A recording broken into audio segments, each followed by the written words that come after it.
Good morning, students. I, Mrs. Neelam Tomar, is going to explain you the poem The Father to Son, and this poem is taken from the book Hornbill of class 11th. See, this father to son. अब जैसा कि title है father to सन, यानी कि father की feelings अपने बेटे के लिए, what the father feels, what kind of emotions or the feelings he has at heart for his son, that all has been explained in this poem by the poet. Clear? अब यहाँ पर इस poem में जो highlight किया गया है that is a universal problem, और वो यूनिवर्सल प्रॉब्लम क्या है फादर और सन की? That is the generation gap. आज हमने देखा होगा कि आजकल क्या होता है कि बेटे जो है वो फादर से थोड़े कटे कटे रहते हैं। हर फैमिली का है ये, ऐसा नहीं है कि एक ही फैमिली की ये समस्या है, ये हर फैमिली की है। Very few are there where the son is very friendly with the father. Otherwise, generally in the families, the girls are more attached to the father than the sons. सन किससे attached होते हैं? बेटे किससे attached होते हैं? Mother से। वो अपनी फीलिंग्स किसको जाकर के कहते हैं? मदर को कहते हैं। लड़की अपनी फीलिंग्स किसको जाकर के कहती है? वो अपनी फीलिंग्स जाकर के कहती है पापा को। ठीक है, उनके पापा ही उनके लिए हीरो होते हैं। और यहाँ जो घर के बेटे हैं, सन हैं, वो अटैच रहते हैं अपनी मदर से। तो इस पोएम में भी यहाँ पर दिखाया है कि एक फादर वो अपने बेटे को अंडरस्टैंड करने की कोशिश कर रहा है। वो ये सोच रहा है कि why my son does not communicate with me. तो ये जो लैक ऑफ कम्युनिकेशन है between the father and the son, that is due to the generation gap. Generation gap में क्या होता है? जो हमारी आज की थिंकिंग है वो हमारे बच्चों की थिंकिंग से थोड़ा अलग है, क्योंकि बच्चे जो है वो आज के ज़माने में पैदा हुए हैं। When the science and technology has advanced a lot, उनकी थिंकिंग भी उसी तरह की है। हम लोग क्या है, पहले के टाइम पे के हैं जब वो चीज़ें हमारे सामने नहीं थी, साइंस और टेक्नोलॉजी इतनी एडवांस नहीं हुई थी, तो हमारी सोच उस तरह की है। तो आज हम जो भी कोई चीज़ करते हैं या अपने बच्चों को सिखाने की कोशिश करते हैं, तो बहुत सारी चीज़ें वो मानते हैं, लेकिन किसी किसी चीज़ में अड़ जाते हैं कि नहीं नहीं ऐसे नहीं होता। ठीक है, तो उनको लॉजिक चाहिए, और वो कहते हैं कि आप लोग तो लकीर के फ़कीर हो, यानी कि जो आपके पेरेंट्स ने किया उसको आप करते चले आए हो। अब आप सोच रहे हो हम भी यही करें। हम क्यों करें? हमको ठीक लगेगा तो हम करेंगे, नहीं ठीक लगेगा तो हम नहीं करेंगे। क्लियर? तो इसी तरह से यहाँ पर भी जनरेशन गैप इज देयर। अब ये फादर जो है वो अपनी फीलिंग्स इस पोएम के थ्रू बता रहा है। अब क्या कह रहा है कि I do not understand this child though we have lived together now in the same house for years. Father जो है वो ये कह रहा है अपने बेटे के लिए कि I do not understand this child, ये मेरा बेटा है और मैं इसको समझ नहीं पा रहा हूँ। Though we have lived in the same house for years, बचपन से लेकर के आज तक हम एक ही घर में रहते आ रहे हैं, लेकिन फिर भी मैं इसको नहीं समझ पा रहा हूँ। तो व्हाट इज द रीजन? क्या बात है, क्यों नहीं समझ पा रहा हूँ? What is the reason? I know nothing of him, so try to build up a relationship from how he was when small. अब आज बच्चा जो है ना बड़ा हो चुका है, उस बच्चे को फादर नहीं अंडरस्टैंड कर पा रहा है कि इसकी फीलिंग्स क्या है, ये अपनी फीलिंग्स मेरे से शेयर क्यों नहीं करता है। Why he does not ask directly the things to me instead of the mother. बेटे क्या करते हैं, उनको पैसा चाहिए होगा तो कहेंगे मम्मी जरा पापा से पैसे ले देना। कहीं जाना होगा पार्टी वार्टी में तो कहेंगे मम्मी पापा से पूछना जरा, मैं चला जाऊँ। पिकनिक जाना होगा, so whatsoever it is, they take the help of a mother, they communicate with the mother instead of the father. तो फादर को आज यही लगता है कि why the son is having that gap between them, why the gap is between the father and the son. He is unable to understand. तो अब वो रिकलेक्ट कर रहा है उसके पास्ट से। वो ये कह रहा है कि जब ये छोटा था, बच्चा था, तो ये दौड़ करके मेरे पास आता था, सारी चीज़ें मेरे से ही मांगता था, सब चीज़ की फरमाइश मेरे से करता था, मैं ही इसका घोड़ा बनता था, मेरे ऊपर ये बैठा करता था, मैं ही इसको कंधे पे ले करके घुमाता था, है ना। At that time he was very close to me, at that time he shared all his feelings. तो आज क्या हो गया? आज ये अब मेरे से कम्युनिकेट क्यों नहीं करता? आज ये मेरे से अपनी फीलिंग शेयर क्यों नहीं करता है? तो this the father is unable to understand. और वो ये कह रहा है कि ये बच्चा जो मेरा है वो क्या चाहता है, वो बताए ना मेरे को, मैं नहीं जान पा रहा हूँ। मैं इसके पास्ट से, इसके चाइल्डहुड से वो चीज़ें रिकलेक्ट करने की कोशिश कर रहा हूँ कि बचपन में इसको क्या क्या चीज़ें अच्छी लगती थी, बचपन में इसको क्या खाना अच्छा लगता था, क्या खेलना अच्छा लगता था, क्या और कपड़ा पहनना अच्छा लगता था। तो this I M recollecting from the past, from his childhood. लेकिन आज के टाइम पर वो क्या चाह रहा है, this I am unable to understand. So here the father is sad at heart. वो बहुत दुखी है, वो अपने बच्चे को जानने की कोशिश कर रहा है, वो एक रिलेशनशिप बनाने की कोशिश कर रहा है। जो एक बाप और बेटे के बीच में एक रिलेशन होता है, बॉन्डिंग होती है, वो उस बॉन्डिंग को बनाने की कोशिश कर रहा है जो कि नहीं बन पा रही है। The seed he was when small, yet have I killed the seed I spent or sown it where the land is his and none of mine. वो ये कह रहा है कि बच्चा तो मेरा ही है, मेरा ही बीज है, मेरी पैदाइश है, मतलब मैंने ही इसको पैदा किया है, मेरी ही कदकाठी का है, मेरे ही रंग रूप का है।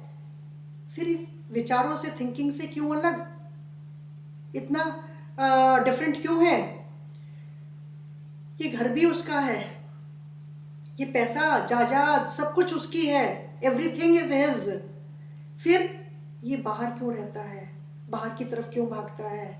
Everything is of this child, है ना। ये क्यों नहीं समझ पा रहा है कि आज मैं जो भी कुछ कमा रहा हूँ या जो भी कुछ बना रहा हूँ वो इसके ही लिए, इसका ही भविष्य संवार रहा हूँ। ये चीज़ें वो अंडरस्टैंड नहीं कर रहा है। वो मेरे को नहीं जान पा रहा है कि मैं कितनी मेहनत कर रहा हूँ, कितनी मेहनत से इसको पढ़ा रहा हूँ, लिखा रहा हूँ, इतना बड़ा किया है मैंने, और आगे भी इसके बारे में सोच रहा हूँ, है ना। And the child is not understanding me. The land is his none of mine. ये सब कुछ मेरा नहीं है, ये इसी का ही है, यहीं पे ये पैदा हुआ है, यही इसका घर है, ये जायदाद है, ये सब कुछ है इसका। ये क्यों नहीं समझ रहा है, मेरा कुछ नहीं है यहाँ पर। We speak like strangers, there is no sign of understanding in the air. जब मैं इसको समझाने की कोशिश करता हूँ, ये बताने की कोशिश करता हूँ, जब हम एक दूसरे के सामने होते हैं तो हम ऐसे खड़े होते हैं जैसे अजनबी, जैसे स्ट्रेंजर्स, जैसे एक दूसरे को हम जानते ही नहीं हैं। ये क्या बोल रहे हैं फादर, वो ऐसे रिएक्ट करता है जैसे कि उसके समझ से ये सब चीज़ें बाहर हैं।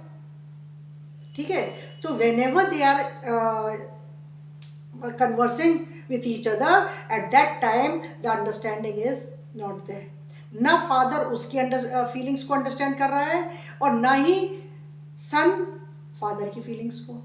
तो both of them are unable to understand the feelings of each other, and that is why the word stranger is used. जब हम किसी स्ट्रेंजर से बात करते हैं तो हमको उसका पता नहीं होता है कि ये कौन है। अचानक से मिले, बातचीत करी, आगे निकल गए, क्योंकि हमें उससे कोई लेना देना नहीं है। लेकिन यहाँ पर बेटा इस तरह से रिएक्ट करेगा तो father is hurt, father is very much hurt at heart, उसको बहुत दुख पहुँचता है। The child is built to my design, yet what he loves I can not share. ये बच्चा मेरी ही कदकाठी का है, मेरे ही रंग रूप का है, फिर मैं इसको क्यों नहीं समझ पा रहा हूँ? What is the reason behind? I can not share कि what he likes and what are his dislikes. आज मैं किसी को नहीं बता सकता कि मेरे बच्चे की चाहत क्या है या उसकी डिसलाइक्स क्या है। This I am unable to tell और शेयर। मैं आज उससे अपनी फीलिंग्स भी नहीं शेयर कर पा रहा हूँ क्योंकि वो मेरे सामने ही नहीं रहता है, मेरे से कन्नी काट जाता है, When I am there in the house, he is outside. And when I enter the house, there is complete silence. ऐसा लगता है कि जैसे पता नहीं घर के अंदर कौन आ गया और घर के अंदर खामोशी हो जाती है. ऐसा लगता है कि जैसे घर जो है ना, घर ना हो करके कोई स्ट्रेंज प्लेस है. So he says कि this child is built to my design and what he loves I cannot share. Silence surround us. हम जब भी आमने सामने होते हैं खामोशी होती है. उसमें भी होता है कि पहल कौन करेगा, बातचीत स्टार्ट कौन करेगा. And father is the one who starts. Father जब बात करने की कोशिश करता है तो बच्चा ऐसे देख रहा होता है कि जैसे कि उसकी समझ के बाहर है ये सब कुछ. Why? Because of the generation gap. क्योंकि उसको लगता है फादर तो ये पुरानी बातें बोल रहे हैं, वही पुरानी घिसी पिटी बातें जो सदियों से लोग पेरेंट्स अपने बच्चों को शिक्षा देते रहते हैं, वही वाली शिक्षा ये दे रहे हैं. हमें सब कुछ मालूम है. आज के बच्चे क्या कहते हैं? हमको सब कुछ मालूम है, हम छोटे नहीं हैं, हम बच्चे नहीं हैं. We also know. क्लियर? तो यहाँ पर भी ऐसा ही है कि silence around us. I would have him prodigal returning to his father's house, the home he knew, rather than see him make and move his world. अब फादर ये कह रहा है कि ये बच्चा एटीट्यूड तो बहुत दिखाता है, बात नहीं करता है.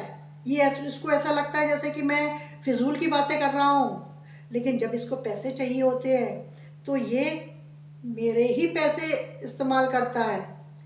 यानी कि इसके पास पैसे कहाँ से आएंगे? अभी he is not earning. Clear? So he is using the money of his father.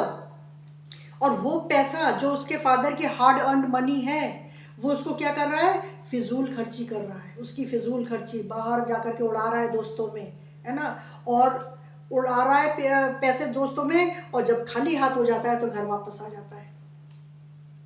ये देख के फादर को गुस्सा नहीं आएगा? आएगा. दुख नहीं होगा? होगा. और वही हो रहा है. तो फादर यही कह रहा है कि मैं जो पैसा कमाता हूँ वो तो उड़ा रहा है ना, और मैं दिए जा रहा हूँ फिर भी ये सोच करके कि तू मेरा ही बेटा है, चल उड़ा ले. कितना उड़ाएगा? खा ले कितना खाएगा? एक दिन तो समझ में आएगी. लेकिन यहाँ बेटा तो समझने की कोशिश ही नहीं कर रहा है. He is very prodigal, he is very extravagant. खर्चीला होता चला जा रहा है, पैसे के पैसे उड़ा रहा है, खर्च कर रहा है अपने यार दोस्तों में. पार्टीज हो रही है इनकी बाहर, और ये एक बार को भी नहीं सोच रहा कि ये पैसा जो है कैसे कमाया गया है, या हम किस फैमिली को बिलोंग करते हैं, किस क्लास, यानी कि middle class, upper middle class, lower class. तो उस हिसाब से बच्चे को सोचना चाहिए खर्च करने से पहले कि मैं जो भी कुछ खर्च कर रहा हूँ या उड़ा रहा हूँ पैसा, क्या वो ठीक है? हमें अपनी लिमिट्स में रहना चाहिए. जैसे कहते हैं ना कि आप उतने ही पैर पसारिए जितनी आपकी चादर की लंबाई है. ठीक? तो ये आज के बच्चे नहीं समझते हैं. वो ये सोचते हैं कि आज के पेरेंट्स हमें देने लेने से क्यों मतलब कतराते हैं, क्यों हर चीज़ में क्या पूछते हैं कि अरे किस चीज़ के लिए पैसे चाहिए, कितने चाहिए, क्यों चाहिए. तो वाई दैट क्यों इज देयर, एंड दिस क्यों दे डू नॉट लाइक. आज के बच्चों को क्यों वर्ड, व्हाट रीज़न, ये बर्दाश्त नहीं है. अगर हम उनसे क्रॉस क्वेश्चनिंग कर देते हैं उनको पैसा देने से पहले, तो वो इस चीज़ पे खफा हो जाते हैं, गुस्सा हो जाते हैं. ये कॉमन प्रॉब्लम्स है, हर फैमिली की प्रॉब्लम्स है. Because they do not want to give the explanation. वो ये सोचते हैं कि ये तो हमारा राइट है, आप हमारे पेरेंट्स हैं, आपका राइट है कि आप कमा करके हमको दो, हमारे खर्चे उठाओ. ये आप अकेले नहीं कर रहे हो, हर पेरेंट करता है अपने बच्चों के लिए. हर पेरेंट्स जो है वो अपने बच्चों के लिए करते हैं. तो this is what the children of today's time think. और यही सोच करके फादर को गुस्सा आ रहा है कि खर्चा कर रहे हो, खाली हाथ होते हो तब खर्चा ले आते हो, और उसके बाद में सोच भी नहीं रहे हो. So and you are behaving like a stranger to me. अपनी बातें भी शेयर नहीं करते हो मेरे से. कुछ चाहिए भी होता है तो मदर के थ्रू मांगते हो. Is it clear? और फिर उसके बाद में फादर कह रहा है कि the home he new rather than see him make and move his world. Father आज क्या है? लाचार है. उसको मालूम है उसका बेटा जो है वो गलत रास्ते पे चला गया है, वो उसको रोक नहीं पा रहा है. खर्चीला हो गया है, पैसे उड़ा रहा है, रोक नहीं पा रहा है. रात को घर से देर से आ रहा है, उसको कह नहीं पा रहा है, क्योंकि उसको मालूम है कि रिप्लाई क्या होगा बेटे का, कि अपने काम से काम रखो, मैंने क्या ऐसा कर दिया, इतना तो सब बच्चे करते हैं, इतने तो सब पेरेंट्स अपने बच्चों को पैसे देते हैं। ठीक। So the father is in grief, और इसी ग्रीफ से क्या होता है, एंगर ग्रोज। जब हम अंदर से दुखी हो जाते हैं ना, और फिर हमारी बात को सुनने वाला कोई भी नहीं होता है, तो हमारे अंदर क्या होता है, गुस्सा आता है, गुस्सा। और फिर बच्चे ने अगर कुछ कहा नहीं तो हमारा गुस्सा एकदम से फूट पड़ता है, हम उसके ऊपर बरस पड़ते हैं, which the children do not like. लेकिन उन्होंने कभी ये जानने की कोशिश नहीं करी कि पेरेंट्स जो है वो हमेशा गुस्सा क्यों होते हैं, what is the reason behind, why they are always angry. क्योंकि पेरेंट्स की भी कुछ एक्सपेक्टेशंस होती हैं, वो भी अपने बच्चों से कुछ चाहते हैं कि they should also realise some of the responsibilities. और जब वो देखते हैं कि बच्चा खुद से नहीं समझ पा रहा है, और इनडायरेक्ट वे में हम समझाने की कोशिश कर रहे हैं तो भी नहीं समझ रहा है, तो फिर क्या होता है, जैसे ये फादर है, ऐसे बहुत सारे फादर हैं अलग अलग फैमिलीज में जो कि दुखी बैठे हुए हैं, और वो मायूस है और गुस्से से भरे पड़े हैं। ठीक।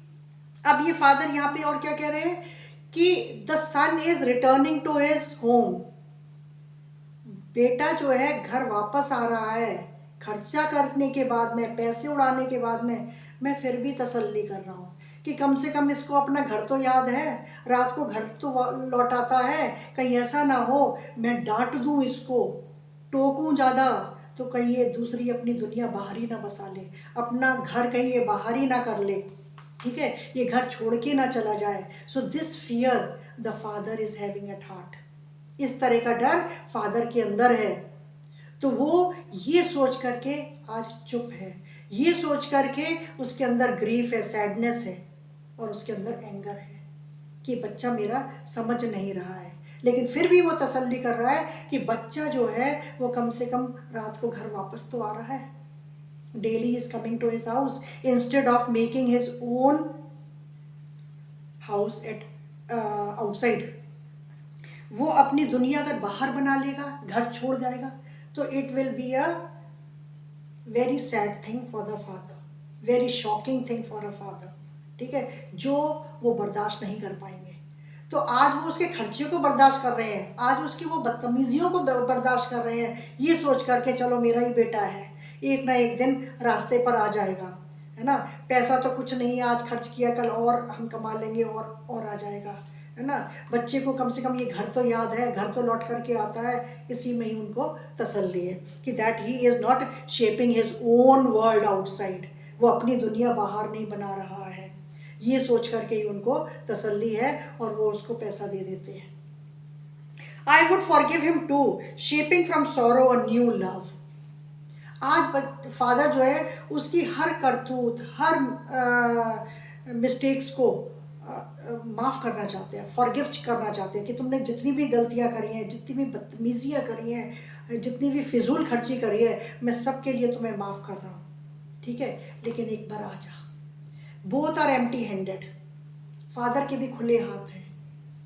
उधर बेटा भी इतना क्रूअल नहीं है, ये मत सोचो कि father he is sad at heart, बच्चे भी रियलाइज करते हैं, ऐसा नहीं है कि बच्चे रियलाइज़ नहीं करते हैं, बच्चे ये रियलाइज़ करते हैं कि ये पेरेंट्स हमको क्यों नहीं समझ पा रहे हैं, हम इनको बहुत प्यार करते हैं, हम इनको समझ रहे हैं, लेकिन ये क्यों नहीं समझते हैं। आज हमारी भी ज़रूरतें हो गई हैं, आज हम भी अपने फ्रेंड सर्कल में मूव करते हैं, तो हमको भी थोड़ा सा लगता है कि हमारे पास में भी ये चीज़ हो, कि मोबाइल हो, कि हमारे पास में बाइक हो या वो हो, और हमने कितनी तसल्ली भी रखी, है ना, और फिर एक टाइम आया जब हमारे पास में पापा के पैसे आए, तो हमने वो चीज़ अवेल करी और उसको वो कर रहे हैं। We also understand all these things, we are not so rude by nature, लेकिन पापा भी तो हमको माफ़ करें, हमको बार बार डांटते क्यों हैं, हम भी तो वो जैसे वो सोचते हैं कि मैं उनके जिगर का टुकड़ा हूँ, तो उसी तरह से वो भी मेरे फादर हैं, मैं भी उनको गले लगाना चाहता हूँ, लेकिन वो आए तो मेरे सामने पहल तो करें, हमेशा डांटते ही रहते हैं, प्यार तो दिखाएं, ज़िंदगी में आज तक उन्होंने प्यार नहीं दिखाया। मैंने तो बचपन में ही देखा था जब उन्होंने मेरे को प्यार किया था, या प्यार करते थे, या मेरे से पूछते थे बेटा तेरे को क्या खाना है, कहाँ ले चले घुमाने के लिए, या मेरे लिए घोड़ा बन जाते थे, या मेरे को शोल्डर्स पे बिठाते थे।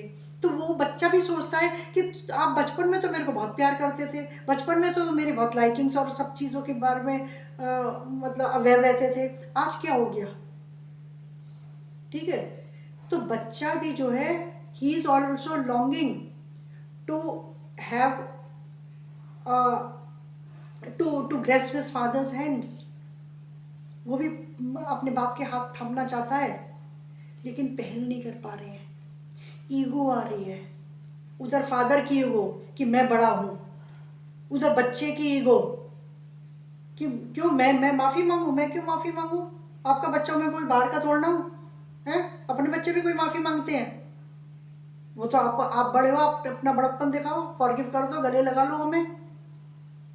लेकिन इधर फादर ये सोचते हैं लो पैसा भी मेरा जो खर्च कर रहा है, तो उड़ा रहा है तेरी बदतमीजियाँ भी झेल रहा हूँ, और मैं ही आकर के तेरे को गले लगाऊं।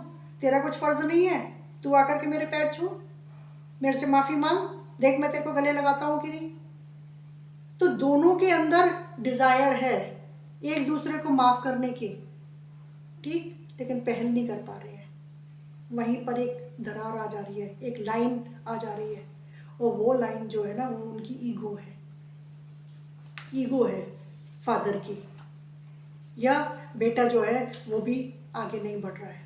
दोनों के हाथ खाली हैं, दोनों चाह रहे हैं कि हम खुशी खुशी इस घर में रहें और बाप बेटों की तरह से रहें, लेकिन वही generation gap comes in between. Thinking, सोच जो है वो फिर वहीं आ जाती है। Is it clear? So this is the problem. Starting में मैंने बोला था ना, ये यूनिवर्सल प्रॉब्लम है, तो it is the problem of every house, हर घर की प्रॉब्लम है ये जनरेशन गैप जो है, ये हर घर की प्रॉब्लम है कि that the children are not communicating with their parents.